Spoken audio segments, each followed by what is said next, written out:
Sports Source is brought to you by Fast Frame with exciting Vol sports prints now available.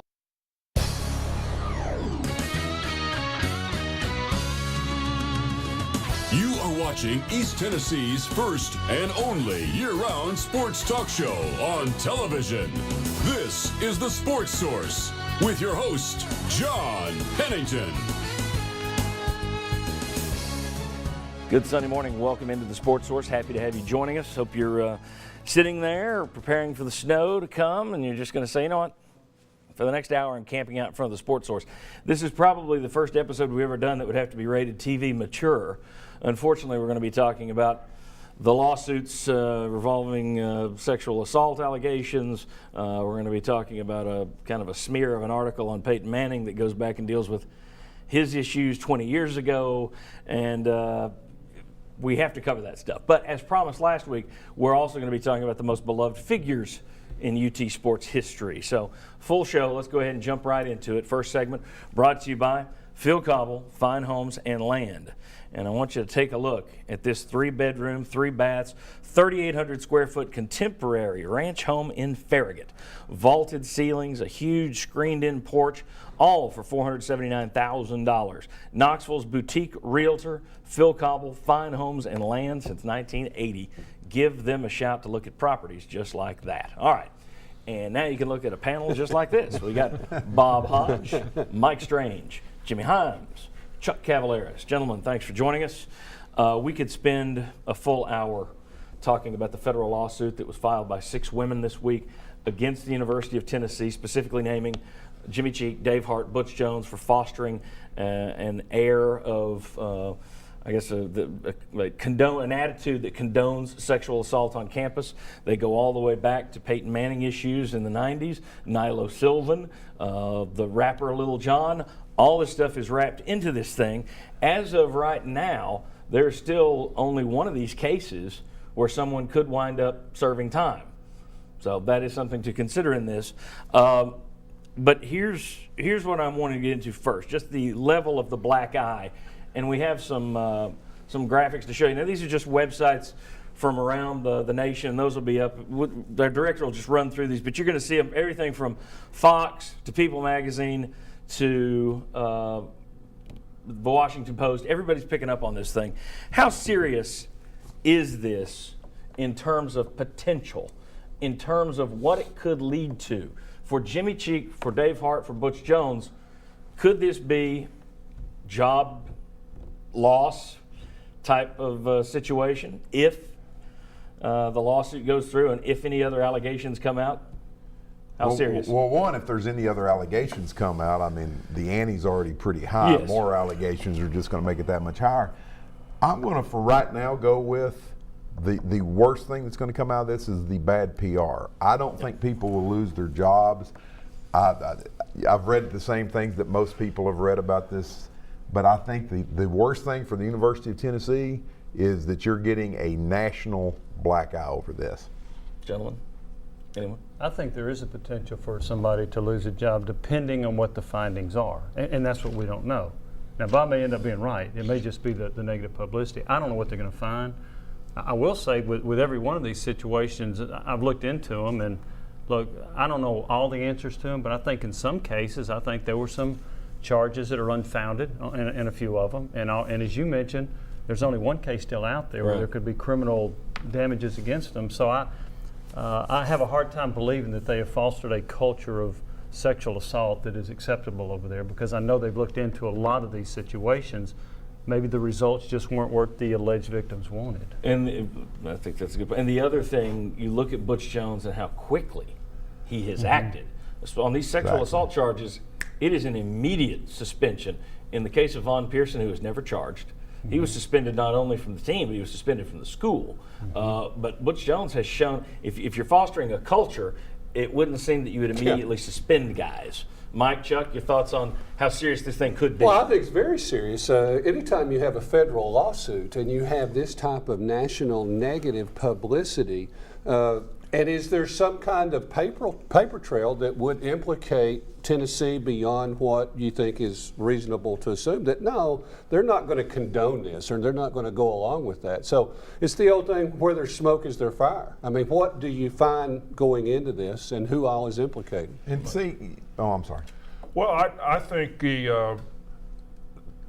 people are wondering, well, Tennessee's getting ready for a big football season, so people are wondering, can this derail that football season? I don't think it can. The only way would be if something happened to take Butch Jones away, and I don't see that happening. And that's what I was wanting to go more to your point. If Butch Jones has handled these situations like he's handled them in the past, okay, I'm going to take my best receiver. I'm going to take arguably A.J. Johnson, maybe the best player on the team 2 seasons ago. I'm going to get rid of them immediately, but then I'm going to sweep other little things under the rug, or not little things, I should say, but sweep this other. It doesn't make any sense that you do one thing on the left and another on the right. It will be interesting to see how the Johnson and Williams trials play out, because that's where you're going to get more information on this stuff, because some of that stuff is sealed away, and it's going to, once the court case starts, we're going to start learning more. But I agree with you. I don't think this is going to drag into football season. We'll see. We'll discuss that in a second as to why it might or might not. There's also there have also been allegations that Dre Bowles, who left the team and went to Chattanooga, who was involved. How to phrase all this very quickly? Dre Bowles, for those, and we're assuming that you've read something of this week. If we went into it, we could spend an hour just giving you the details. But Dre Bowles cared for and took one of the accusers to the hospital, supported her decision to report the incident. The allegations state that he was beaten up twice by teammates, that coaches knew about it, that he was shunned by the team. From people I've spoken to over there, there were some players who were angry with him, which I think if the young man was doing what he believed was right, I think that's crap. It's one thing to say you don't go against the family. Yeah, I get that when it's jaywalking. When you're talking sexual assault or murder or an assault and battery, that's BS. But I think when you look at what was done with Bowles, that's one that would raise a lot of eyebrows. Did Butch Jones order the code red, so to speak? Did he know what was going on? Jimmy, I know you looked into the Dre Bowles situation. You're not buying that he was beaten up. No, and I talked to a number of sources on this. Were there attempts? Yes, a couple of them. Did they ever get to him to where they physically beat him up? I was told by 4 different sources, no. And Butch Jones also, I was told, reprimanded those players that were involved, and he had told the team on more than one occasion to stay away from Bowles, leave him alone, and some players didn't adhere to that. And Bowles missed practice, and I know they said it's for academic reasons. I think it was more than that. And then I think Butch Jones feeling that it wasn't a good atmosphere for Bowles facilitated him going to Chattanooga. Bowles himself says he was not assaulted, right? So. That's great. The one thing I would put there, that I don't believe he was assaulted either. I was told by 2 former Vols over there who said that there is no way Butch Jones would have condoned fighting. That's one of the big things. It's a family, you're brothers, you don't fight. He won't allow fighting on the practice field, which is a little unusual for a lot of teams. But I do have to throw this out as a possibility. If you're a football player, would you want to admit, yeah, they beat me up?